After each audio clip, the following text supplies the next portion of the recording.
What about other Conservatives? We know they also were clients of Front Porch Strategies. Are you convinced that all of them used that company for the sole purpose of town halls, or were they also providing phone call services to other Conservative MPs? Well, I can say that specifically the ones that have been indicated that they have used them for town halls. And in all cases, it is the Member of Parliament, in this case now, that was on those calls, specifically with those voters. No one has alleged that in any way that this was used to do anything other than communication with voters. And to be clear, this has become a big challenge in the last number of years. Ridings have grown very significantly. I have 92,000 registered voters in my riding. The only way I'm going to be able to talk to as many of them as possible is to incorporate new technologies, because I'm not getting to that many doors. So if the set of circumstances or the opportunity was made available again, you would go to this company? You've got no problems with going to a U.S. company? No, in fact, I'm intending to use a telephone town hall for the upcoming budget. I want to talk to people in my riding. Communicating with constituents is very important.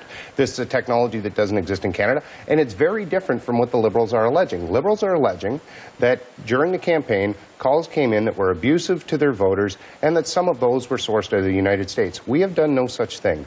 To be clear, it is the Liberal Party that spent millions of dollars to make at least hundreds of thousands, but I would say millions of calls to their own supporters, identifying themselves as Liberals, and it's up to the Liberal Party to make all of those phone records public, because we believe once they do that, we will be indicated to be absolutely correct, found to be correct. I want to go back to the allegation that you made in the House this past week. You got up and pointed your finger at the Liberals and said, the Liberals are using a company in North Dakota. You then subsequently took back that remark. But at the time, you were accusing the Liberals of doing something when, in fact, you had been doing business, different business perhaps, but doing business with a U.S. telemarketing company. You know how that looks. Surely that undermines the case that you and your government is trying to make here. Well, again, you're mixing apples and oranges. I sourced 100% of my direct voter contact calls within Canada.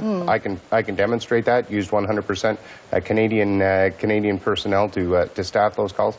And in fact, as I said, in the case of telephone town halls, which is a relatively new technology, every candidate that used them, Liberal, NDP, Conservative, they are all going through American platforms, because they're the only platforms that exist. I purchased it in Canada, paid Canadian dollars, and when those calls appeared on anyone's phone, it clearly identified my number as the one that was calling, and it also had me on the phone, so it was pretty clear who was making those calls.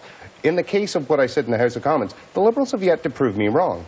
I said if I'm wrong, then so be it. But I don't believe that I am. Well, I think it has been established that the company in North Dakota has had absolutely no dealings with any political party in Canada, correct? You cannot say unequivocally, because the Liberals will not make their phone calling records public. For all the ridings, they made millions of dollars worth of calls. They have not made those phone records public, where they sourced them from, where they came from, and who they called.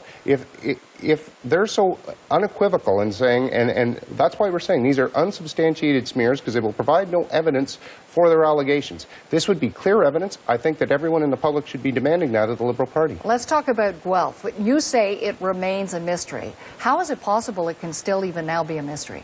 Well, I'm not aware of any of the individuals that may or may not have been involved in what's alleged to have happened in Guelph. The allegations are obviously very serious. We take them very seriously.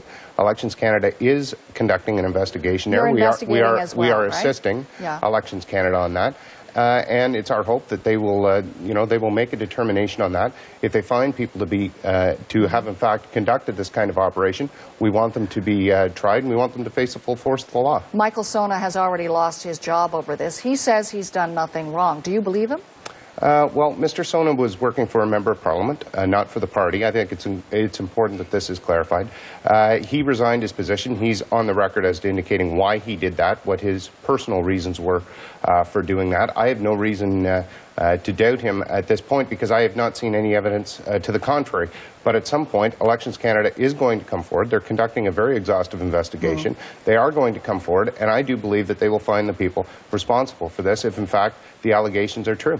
I'm sure you know that there were protests yesterday in Vancouver, some people circulating a petition calling for an inquiry into this whole affair. Are there any circumstances under which your government would consider that? No, let's be clear. Elections Canada is the is the body that oversees elections in Canada. They have the investigative ability and authority to look into this. They've indicated as such as late as Friday of this past week. And they've also said, you know, the opposition MPs and opposition parties have been encouraging this. So they're not surprised by it. And of the 31,000 contacts, we now learn that Harry Potter is amongst them. And I'm not surprised Harry Potter is amongst them because the opposition has been conjuring up things all week. So what is your expectation of Elections Canada investigation? In a perfect world, how long would it take to provide sufficient information to report back to Parliament? I mean, the hope is that this could happen sooner rather than later? Well, certainly that would be our hope, because we know we've done nothing wrong. So we want these allegations put to bed. Right now, the opposition is simply spinning without any details. That's why we're saying that this is an unsubstantiated smear campaign. We believe very, very firmly that once they do conduct this investigation, that we will, in fact, be vindicated. I don't expect the opposition to apologize because they don't do those things, but I do believe that they will be proven wrong, and the public will see that very clearly. Dean Del Mastro, thanks for joining us today. We'll definitely follow this. Thanks.